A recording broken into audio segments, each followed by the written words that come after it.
I do not believe that Minecraft diamonds are meant to portray real diamonds. And I don't just mean in the sense of, it's a video game, so of course it's not going to be 100% realistic. Sure, real-world diamonds can be used in record player needles, but shouldn't there be a power source as well to spin the disc inside of a Minecraft jukebox? There's also the weird change coming in 1.20, where diamonds will be used to duplicate smithing templates. But usually the first thing that comes to mind when considering why diamonds are odd is the fact that you can form 9 of them into a solid cubic meter block. Of course, crafting a cubic meter block of a given material is possible with all of the mineral blocks. And even if I'm not 100% sure that it makes sense for 9 ingots to form an entire cubic meter of material, metals are malleable, so this makes some degree of sense for iron, gold, and copper. However, you can also do this with emeralds, lapis, coal, and diamonds, items which shouldn't be that malleable. You could argue that this is simply video game logic in action, especially since other items like bone meal and wheat can be compacted for easy transportation. And while both diamonds and lapis exhibit some unusual behavior, I can't think of a good reason to doubt emeralds and coal are meant to be emeralds and coal, other than the fact that they can be put into blocks, which again does not make for a compelling argument by itself. As a quick aside, you may have noticed I didn't mention redstone. I have no idea what its real-life counterpart is or if it even has one,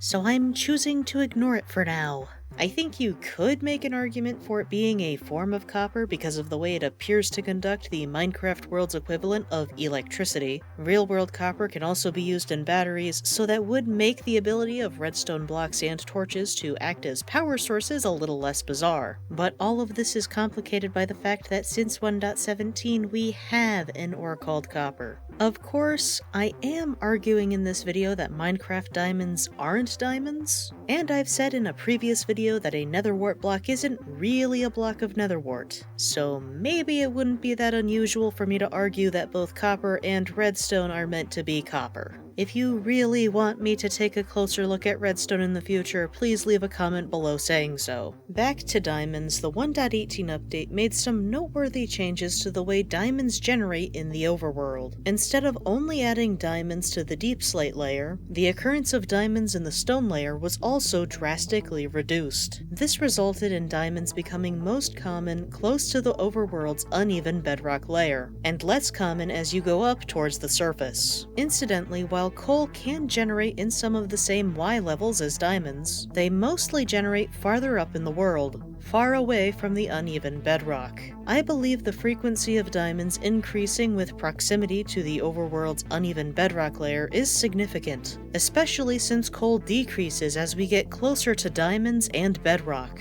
While I do believe that diamonds are not normal diamonds, I do have to acknowledge that Minecraft diamonds and coal do appear to be related, which makes it seem like Minecraft diamonds should be diamonds. For example, when Minecraft fossils generate, some of the blocks are replaced with either coal ore or deep slate diamond ore, depending on the Y value the fossil generated at. That would seem to indicate that coal and diamonds share some characteristics. And finding more diamonds at the bottom of the world and more coal as we ascend through the overworld also makes sense, since real-world diamonds are formed farther below the mantle's surface than coal. And as far as the mineral blocks go, the ways coal is used are all pretty normal and reminiscent of real-life uses. Furnace fuel, torches, lanterns, and campfires. Sure, torches, lanterns, and campfires are able to burn endlessly, but I suspect this is less important piece of lore and more so just convenience. Do you really want to deal with replacing or refueling all the lanterns in your builds? Or the campfires you have been using for smoke in your chimneys? I know I don't want to.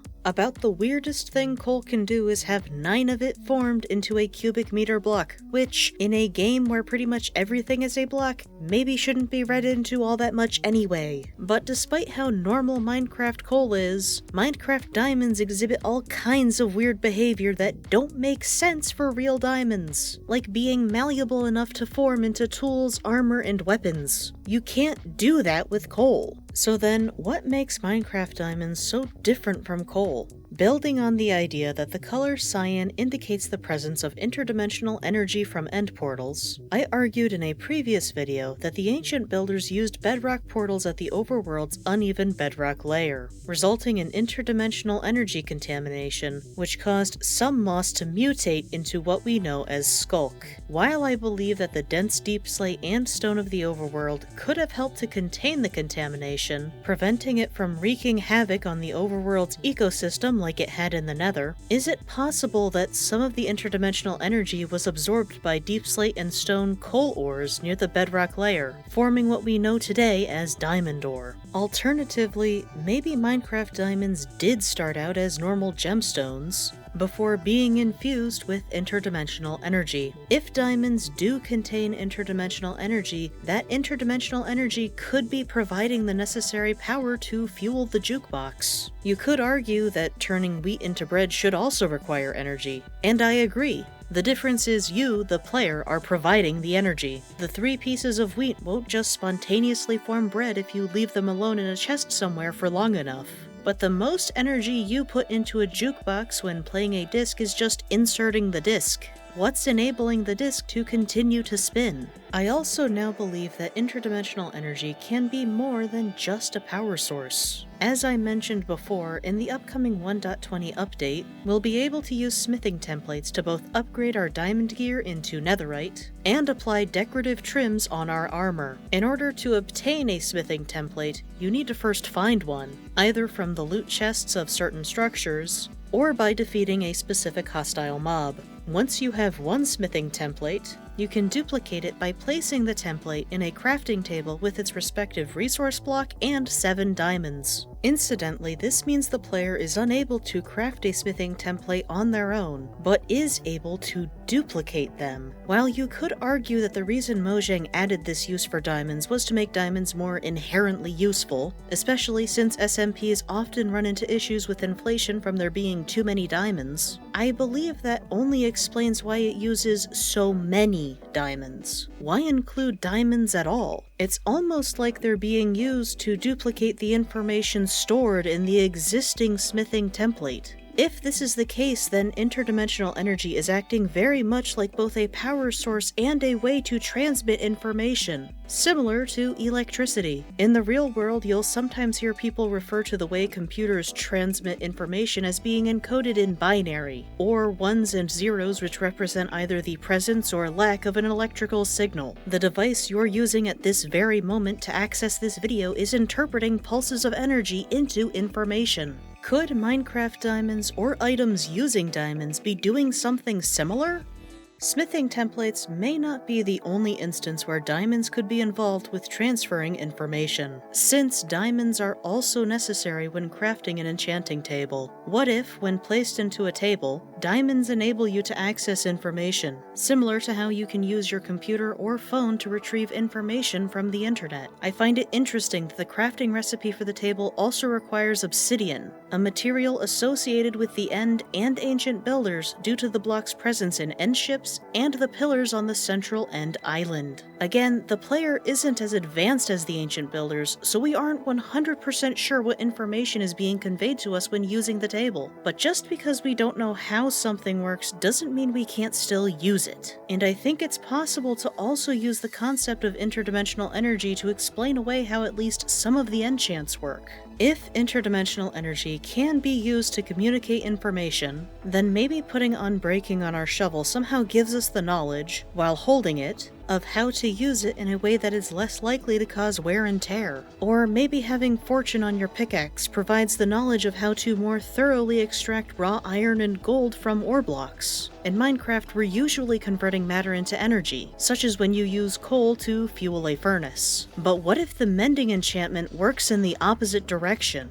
by converting energy gained from XP back into matter, thus repairing your gear? Again, this is a scenario where I am rejecting the fantasy-based explanations in favor of sci-fi because I think it makes for a slightly more interesting story, and because I can. Incidentally, this is the reason why I don't believe we will ever see a diamond ore in the Nether. Netherrack is far too soft to trap interdimensional energy, and there is no coal to be converted into diamonds from interdimensional energy exposure. And this realization that diamonds could be formed from exposing matter to interdimensional energy is what makes diamond ore's existence so disturbing to me. While you usually go mining to acquire diamonds, both diamonds and diamond gear can be found frequently in structures we associate with the ancient builders. This begs the question, was the fact that diamonds form from interdimensional energy exposure as a result of end portal use a useful accident? Or was the contamination intentional?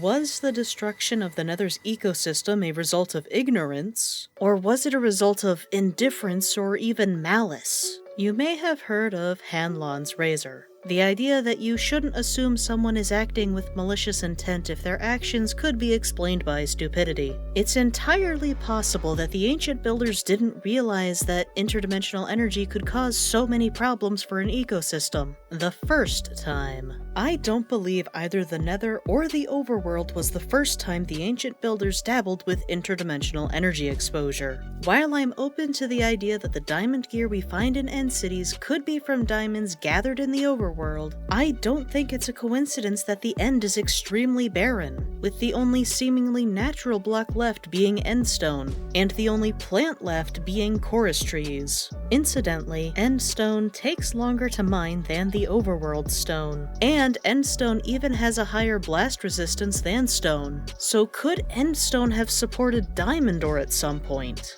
I'm also wondering if the dim ambient light in the end is a hint to the area being contaminated with interdimensional energy just like the Nether. But the explanation for that really could be as simple as it was coded that way so players could actually see what they're doing in the end. However, even if the ancient builders didn't use the end to manufacture diamonds prior to visiting the Nether, I find it hard to believe they wouldn't have understood the risks of exposing an ecosystem to interdimensional energy. If they were technologically advanced enough to use end portals, and eventually fashion skulk sensors and catalysts from skulk blocks, then shouldn't they have known that they were metaphorically playing with fire by using end portals in the Nether and Overworld? Personally, I believe for beings as seemingly advanced as the ancient builders, there are no reasonable grounds to claim ignorance. Meaning that any failure to protect a dimension from the harm interdimensional energy could cause was not because the builders didn't realize they should, it was because they didn't want to. At the very least, the builders should have been more responsible with managing their end portals. If the builders did decimate the End's ecosystem as a result of using end portals, before traveling to the Overworld and Nether, leaving it the barren wasteland we see today, then this puts the devastation in the Nether in an entirely different light. If the End hadn't exhibited signs of ecological collapse before the builders went to the Overworld and Nether, so that the builders didn't fully comprehend the destruction interdimensional energy could cause, then the devastation in the Nether would be a very unfortunate accident, but still an accident. However, if the builders did know about the dangers and proceeded with using bedrock portals in the Overworld and Nether anyway, that would mean they assessed such ecological devastation as little more than collateral damage. How would the piglins have reacted to such a revelation? There are some clues found in both the Nether and the Overworld. I will consider the clues found in the Nether in the next video. Until next time, take care.